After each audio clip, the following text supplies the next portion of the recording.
senhores, sejam muito bem-vindos. Estamos começando a Arena Uninasal com o pessoal do Souza Leão.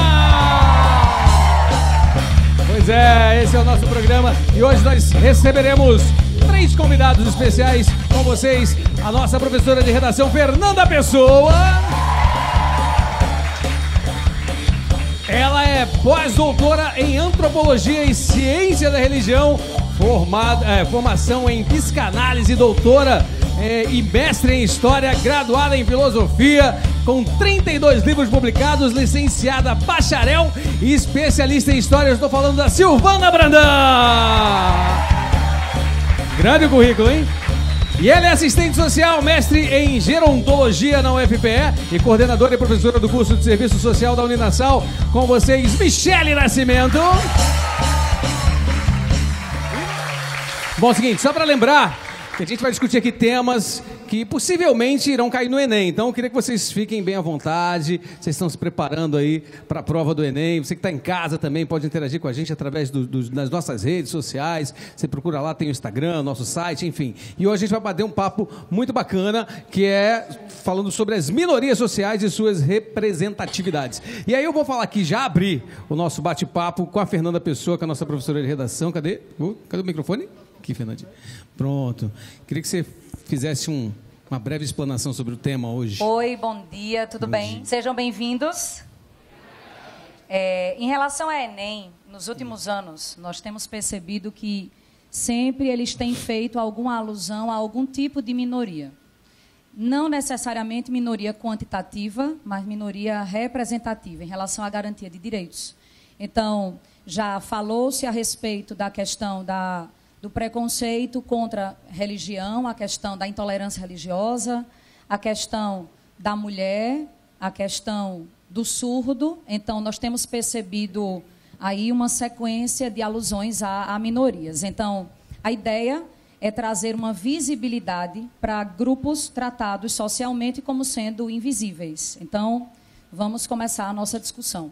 Ótimo, muito bom. E aí, deixa eu passar também a palavra para a Michele Nascimento, por gentileza. Michele, fala um pouquinho desse tema.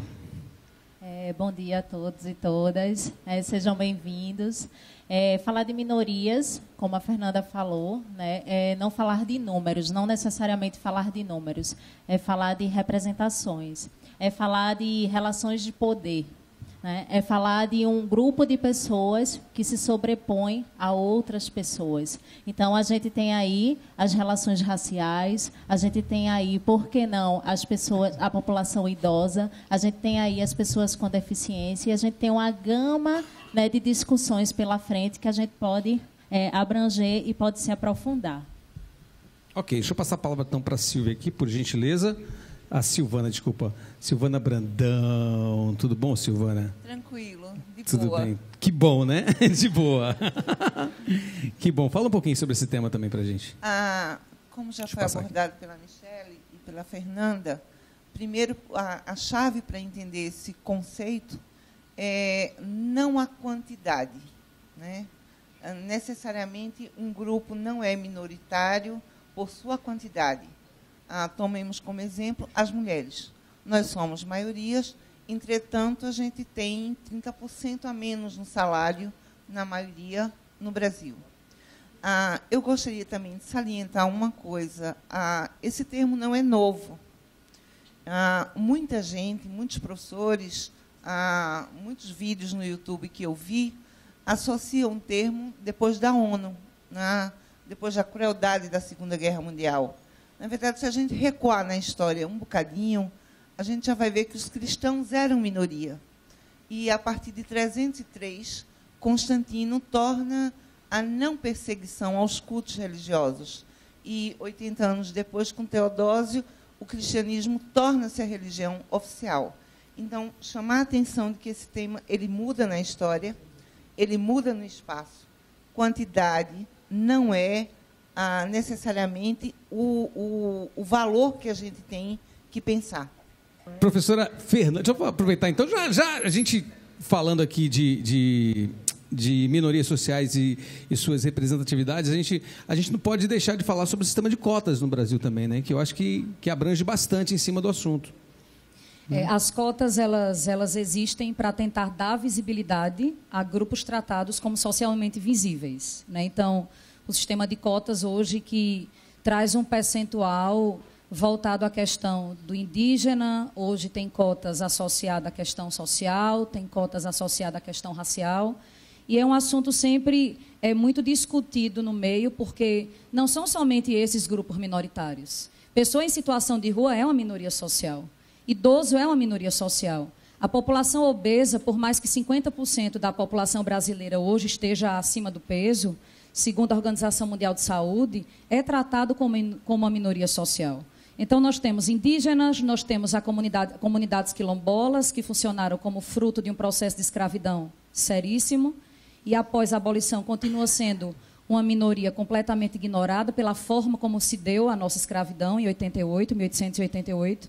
Então, idoso, obeso, mulher, LGBTQI, é minoria, pessoa em situação de rua, profissões tratadas como invisíveis. Então, nós temos uma discussão muito séria sobre essa questão das cotas, mas nós sabemos que precisamos entender a necessidade de dar visibilidade a grupos tratados como invisíveis. Então, isso seria uma discussão, se fosse analisar a questão das cotas, isso teria que ser uma discussão muito mais ampla, porque a quantidade de pessoas invisíveis no Brasil ela é muito grande. É complicado. Bom, deixa eu aproveitar aqui, abrir um parêntese aqui. Alguém tem dúvida ainda de que profissão seguir? Porque eu acho que nesse período de vocês estão aqui, nós temos primeiro, segundo e terceiro ano do ensino médio. E eu acho que é nesse momento é que a gente fica com aquela dúvida, será que eu vou para exatas? Será que eu vou para humanas? Enfim, quem está na dúvida ainda, que não sabe que caminho seguir? Alguém tem dúvida? Vocês também não têm dúvida? Todo mundo sabe? Você tem? Gente, se solta, vocês têm que se soltar. Vamos lá, tem estudante de comunicação aqui que pretende fazer comunicação ou não? Também não, né? Só tem exato, tem que ir. Aê, pronto, você já tem ideia de que você vai fazer? Pretendo seguir na área de comunicação ou na área de exatas, na área de robótica ou alguma das engenharias. São duas que se completam, né? Comunicação e robótica é uma coisa... muito parecido. Mas é bem por aí. Eu sou formado em jornalismo aqui pela Uninassal, né? Eu sou da primeira turma de jornalismo da Faculdade Maurício Nassau, ainda era a Faculdade Maurício Nassau, e na época também eu não sabia o que queria, né? Desde os 13 anos. Com 13 anos eu achava que ia ser, sei lá, astronauta, alguma coisa. A gente sempre pensa nisso, né? A gente sempre pensa em fazer alguma coisa. Aí depois eu migrei para comunicação e estou aí já há algum tempo. E aí eu queria, você aí de casa, se ainda tem dúvidas sobre qual profissão seguir, então você vai conferir o POP. O POP é o seguinte, é a Pesquisa de Orientação Profissional da Uninassal. Então você vai entrar no site que está aparecendo aqui na tela, muito bem, e vai fazer o teste para tirar suas dúvidas, tá bom? Então, acessa direitinho, está aí o site direitinho, bonitinho, você acessa, você vai fazer um teste lá, e aí você vai descobrir, pelo menos você vai dar uma orientada na sua mente para saber que profissão você vai poder seguir. Então, acessa aí direitinho, que a gente, de repente, te ajuda aí nessa dúvida, tá bom? E não esqueça, depois de fazer o teste do POP, você vai se inscrever lá no vestibular da Uninassal, que também está aí no site, está aqui no site, é só você acessar direitinho e já fazer a sua inscrição também, ok? Mais alguma pergunta aqui? Sobre profissão, quem está na dúvida ainda que profissão seguir, como é que vai, né? Tem do lado de cá? Cadê? Quem aqui? Cadê? Alguém levantou? Pronto, aqui. Aê, garoto corajoso. Como é teu nome? João Henrique. João Henrique, e aí? Você já tem ideia ou está na dúvida ainda? Eu tenho em dúvida entre duas profissões. São totalmente diferentes uma da outra, mas tudo bem. É engenharia e direito. Entendeu? Mas tudo bem. Aí você acha que vai estar pendendo mais para que lado? Direito. Direito. Então tá vendo? A dúvida é assim, né? Você dá um levantamento. Voltando para o nosso tema aqui com as professoras, com as nossas convidadas de hoje, o empoderamento, a gente falou muito do empoderamento feminino, que é um outro assunto que a gente vai bater também, mas você estava falando que as mulheres ainda são minoria, apesar de somarem, né, um percentual bem maior do que os homens, né? Como é que está? Já existe uma igualdade em vista, aí, o negócio já está... O cenário está sendo diferenciado, como é que está essa situação hoje da mulher na sociedade? Então, primeiro, é um mito dizer que os direitos não existem. Os direitos existem do ponto de vista internacional e na Constituição. A partir de 88, a famosa Constituição Cidadã, ela já inclui dispositivos contra o racismo e a discriminação. Na verdade, pela lei, somos. E o primeiro artigo da nossa Constituição é exatamente isso. Só que, na prática, isso não ocorre. Não são todas as profissões que as mulheres ganham menos, mas, em média, no Brasil, há 30% menos no ainda salário. Existe ainda existe essa disparidade? Ainda existe. Em que pese o acesso à escolaridade, em que pese o bom desempenho, em que pese, mas existe. Né? Eu diria que é uma situação semelhante aos indígenas. Os indígenas têm um percentual de 13% de reserva florestal. Isso tem sido objeto de muita discussão de grupos tentando barrar essa propriedade indígena, que acha que não deve ter. Né? A Fernanda falou muito bem a questão da comunidade LGBT. Nos Estados Unidos já é um reconhecimento do casamento, o direito à herança, o direito à propriedade. A banheiro próprio também, né? Sim, e no Brasil também. Só que grupos conservadores tentam barrar esses avanços no parlamento. Né? Há uma luta, há uma tensão cotidiana entre o direito existir do ponto de vista federal, do ponto de vista estadual, municipal, mas grupos conservadores se organizam para tentar reverter um direito que é internacional, não só nacional. Ok, então. Vamos fazer o seguinte, eu vou pedir mais uma música aqui com o pessoal, para a gente ir para o intervalo comercial. Daqui a pouquinho a gente está de volta, que esse tema é muito polêmico. Vamos embora. Meu caminho é cada manhã, não procure saber onde estou. Meu destino não é de ninguém.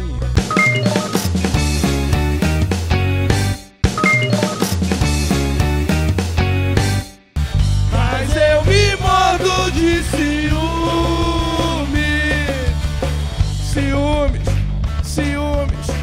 Ciúmes. Muito bem, de volta com a Arena Uninasal. Hoje, falando sobre possíveis temas que devem cair no Enem. A gente está falando hoje sobre as minorias sociais e suas representatividades. Estamos aqui com a Fernanda Pessoa hoje, a Silvana Brandão e a Michele Nascimento. Aliás, deixa eu passar aqui para a Michele Nascimento, que hoje nós estamos também com os alunos aqui da faculdade. Já virou faculdade, né? Do Colégio Souza Leão! Muito bem. Vocês estão ótimos. Deixa eu falar aqui. Deixa eu falar, Michele Nascimento. Michele, a gente está falando aqui sobre minorias sociais e suas representatividades. Na verdade, quando a gente fala minoria, essa minoria está muito mais ativa do que a gente imagina, né? Hoje. Quando a gente fala de minorias, a gente fala de uma população que possuem direitos garantidos, sim, né, que existem lutas, né, em favor dessa população, mas que, infelizmente, ela não tem uma certa visibilidade. Como ele já falou, né, eu sou mestre em gerontologia e eu estudo sobre o envelhecimento. E uma população que muitas vezes é esquecida, até mesmo dentro das discussões, é a população idosa. Né? Hoje o mundo ele está envelhecendo, o que existe um percentual muito grande da população idosa e que muitas vezes essa população idosa ela também é uma pessoa com deficiência. Então muitas vezes essa minoria ela é esquecida nas discussões, muitas vezes ela é esquecida nas pautas de discussões dentro dos conselhos, dentro das conferências, dentro dos seminários, e a gente precisa sim estar resgatando essas discussões, está lutando em favor dos direitos dessa população que já é garantida em legislação. A gente diz que a legislação do seu papel ela é linda, né? Mas para ser efetivada, aí existe uma grande distância entre a concretização dessa legislação, a efetivação dessa legislação, ela sair realmente do papel. Você acha que é importante o levantamento de pequenas lideranças nesses grupos? Sim, a gente não pode esquecer os movimentos sociais.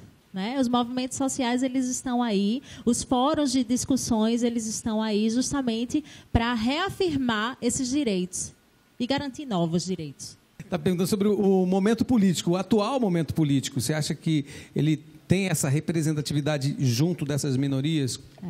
A gente tem que entender que nós estamos dentro de uma estrutura capitalista, né, que é uma estrutura de classes, onde, se anteriormente existia os escravos e os brancos, hoje nós temos uma classe que é uma classe detentora do poder, mesmo que essa classe seja uma minoria enquanto número, mas que detém o poder em detrimento de uma maioria, né, que são o proletariado, aquelas pessoas que vendem a sua força de trabalho, né, para conseguir em troca um salário que às vezes não é bem remunerado, né? O que é falar de política, o que é falar de governo frente a essas desigualdades sociais, né? Eu acredito que a gente só consegue manter uma igualdade social a partir do momento que a gente combate essa ordem social que preza pela desigualdade.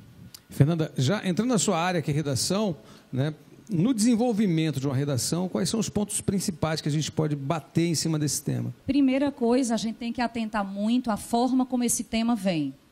Porque uma coisa é discutir a questão do idoso, por exemplo. Outra coisa o tema tem desafios para combater o preconceito contra o idoso no Brasil.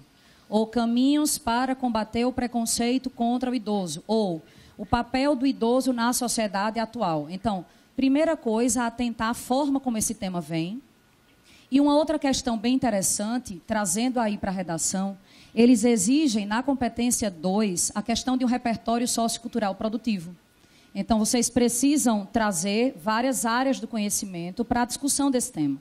E eu acho que o maior desafio é que vocês consigam se colocar dentro da situação. Por exemplo, trazendo qualquer questão associada à minoria, quando nós percebemos o nosso processo histórico, nós conseguimos entender que a base de tudo associado à invisibilidade que se dá aos grupos minoritários tem uma raiz histórica no Brasil. A forma como nós somos montados nos diz muito a nosso respeito. Nós tínhamos uma população indígena de 3 milhões, segundo o censo oficial. Alguns índios comentam que isso chega a 5 milhões e 1.500. E a gente tem, nos 70 primeiros anos de colonização, por exemplo, uma morte de 1.800.000 indígenas. Um exemplo. E é verdade, são dados do censo. E nós temos hoje uma população que sai da década de 50, agora do século 20. Pela garantia de direitos ao longo dos séculos, essa população ela se recompõe. Nós temos uma política de terras muito séria no Brasil no século 20. E essa população volta a morrer. E essa população chega a 70 mil pessoas. E em 40 anos, hoje, nós temos 815 mil indígenas no Brasil. 300 mil indígenas que vivem hoje na cidade, 500 mil indígenas que vivem hoje ainda na população rural, na área rural, principalmente no norte do Brasil. Só para a gente entender, esses dados eles são do censo, do último censo de 2010. Como é que eu vou brigar ou pleitear pela garantia de direitos de pessoas que estavam aqui antes do colonizador? O grande problema, e aí trazendo para a questão da redação, é a questão da necessidade de descolonização do pensamento. Porque a nossa visão ela ainda é muito colonial. A gente ainda tem uma visão associada a dominante e dominado que tenta contar a história muito mais de quem detém o poder e não de quem é completamente oprimido. Então, e um detalhe, se a gente analisa a questão ou o processo histórico, principalmente dos nossos primeiros 100 anos, eu estou trazendo isso porque pode ser base para qualquer discussão, porque é bem importante a gente tentar entender as causas e saber acrescentar repertório sociocultural a essa questão. Nós somos montados para ser mão de obra. Nós não fomos montados para ser a parte intelectual do processo. E aí a gente, no século XIX, passa por um processo de aceitação com a chegada da corte, em 1808. A gente entra numa época em que estava acontecendo o romantismo e, por exemplo, em relação ao indígena, já que eu comecei citando, a gente tem uma visão completamente romântica do índio. E nos é passada essa visão. Então, sai aquela visão de quem matou indígena, do quinhentismo, aquela visão, por exemplo, da Carta de Achamento do Brasil, muito linda também. E entra uma visão romântica de um índio bobinho tratado como herói. Então, sempre ao longo do nosso processo histórico, nós temos uma tendência a invisibilizar as minorias e a não tratar, de fato, como elas são. Porque hoje os indígenas existem e muitas vezes a visão que nós temos a respeito ou é uma visão de um índio herói Ou é uma visão de um idoso que muitas vezes não existe, ou que as pessoas vendem a ideia de que tem que estar em casa, quando, na verdade, ao longo desses séculos, nós percebemos que a tecnologia, a medicina, tem feito com que essas pessoas consigam se desenvolver. E a gente, quando compara a realidade, a gente nota que a visão que a gente tem, ela é muito associada à visão que querem que tenhamos. Então, o processo de invisibilidade passa pela necessidade que as pessoas têm de colocar na nossa cabeça como é que nós precisamos enxergar. E lembrando que esse é um tema que está muito presente nas últimas provas do Enem, né? E na verdade nós sabemos que o foco do Enem tem sido a questão da necessidade de visibilizar. E uma coisa, é um processo recente falar sobre isso, mas como a Silvana colocou, não é uma questão recente.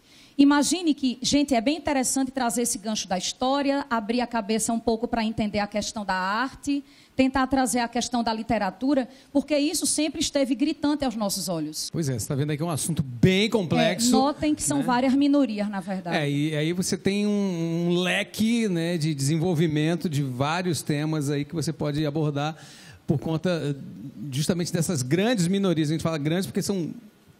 Quando falar em quantidade, são muitas minorias que a gente tem aqui no nosso país. Deixa eu falar aqui do EAD. Alguém sabe o que é EAD aqui, não?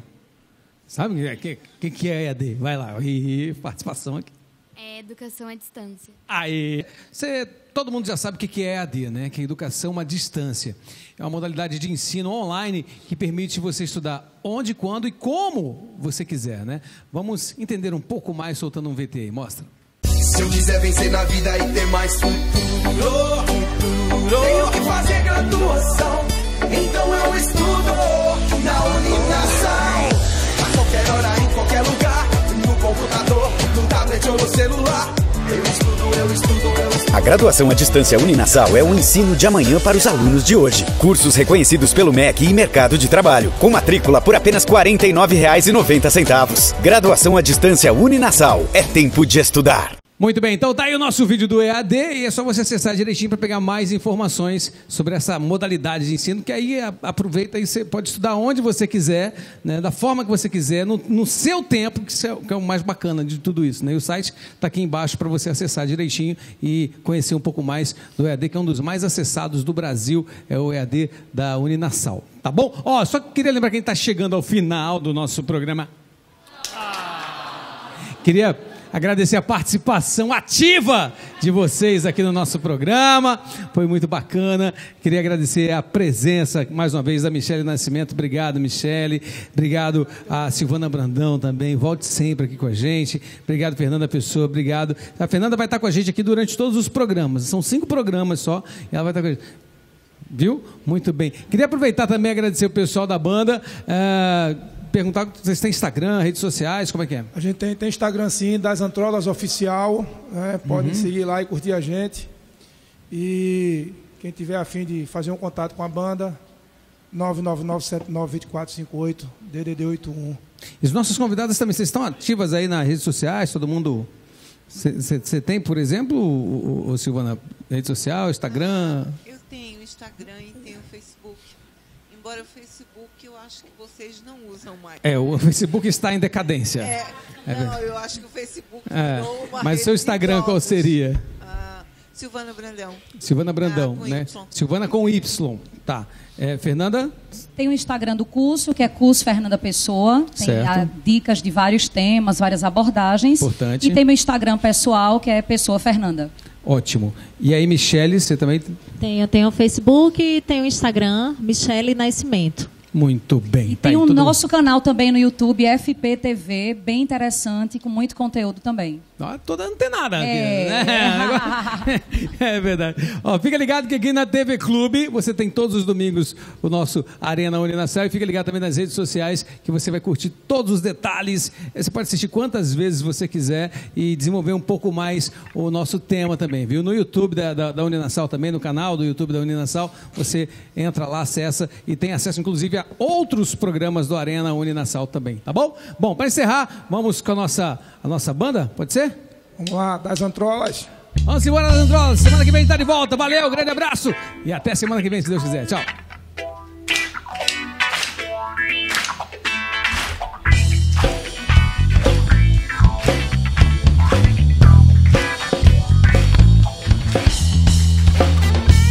namora.